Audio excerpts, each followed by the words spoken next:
ইরানের সঙ্গে যুক্তরাষ্ট্র ইসরায়েলের যুদ্ধ আরও ভয়াবহ রূপ নিয়েছে পঞ্চম দিনে। ইরান থেকে নিক্ষেপ করা একের পর এক ক্ষেপণাস্ত্রের ঢেউ ইসরায়েল জুড়ে সাইরেন বেজে উঠছে।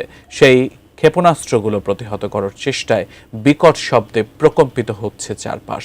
এতে দিক বিদিক জ্ঞান শূন্য হয়ে নিরাপদ আশ্রয়ের দিকে ছুটছে ইহুদিরা। পাল্টা হামলায় ইরানের একাধিক স্থানে ভয়াবহ হামলা চালাচ্ছে যুক্তরাষ্ট্র ইসরায়েল।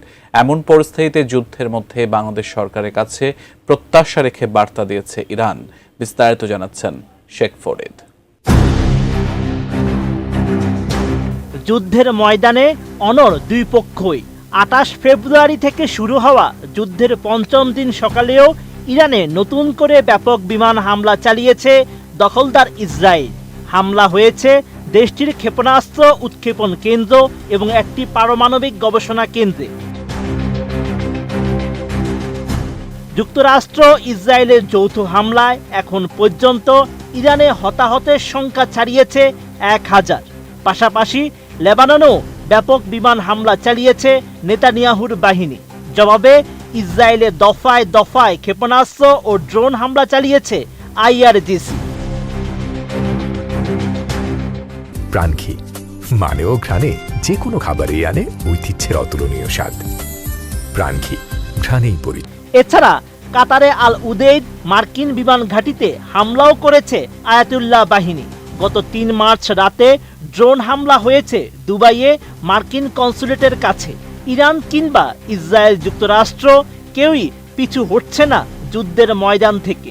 যে যার অবস্থানে অনড়, ফলে চলছে ধ্বংসযজ্ঞ, বাড়ছে হতাহত।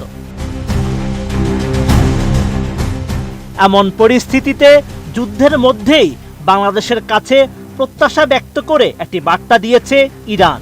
বাংলাদেশে নিযুক্ত ইরানের রাষ্ট্রদূত জলিল রহিমি জাহানাবাদী জানিয়েছেন, বাংলাদেশ একটি মুসলিম দেশ। একই সঙ্গে ওআইসি ও জোট নিরপেক্ষ আন্দোলন বা ন্যামের সদস্য। সেই হিসেবে বাংলাদেশ ইরানি আগ্রাসী হামলাকারীদের সরাসরি নিন্দা করবে, এমন প্রত্যাশাই ব্যক্ত করে তেহরান।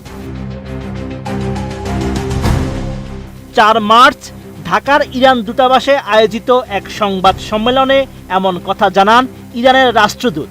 চলমান যুদ্ধে ইরানের সক্ষমতা নিয়ে এই কূটনীতিক জানান, দীর্ঘমেয়াদে এ যুদ্ধ চালিয়ে যাওয়ার সক্ষমতা রয়েছে ইরানের। তাদের কাছে পর্যাপ্ত ড্রোন ও মিসাইল সহ প্রয়োজনীয় সামরিক শক্তি রয়েছে।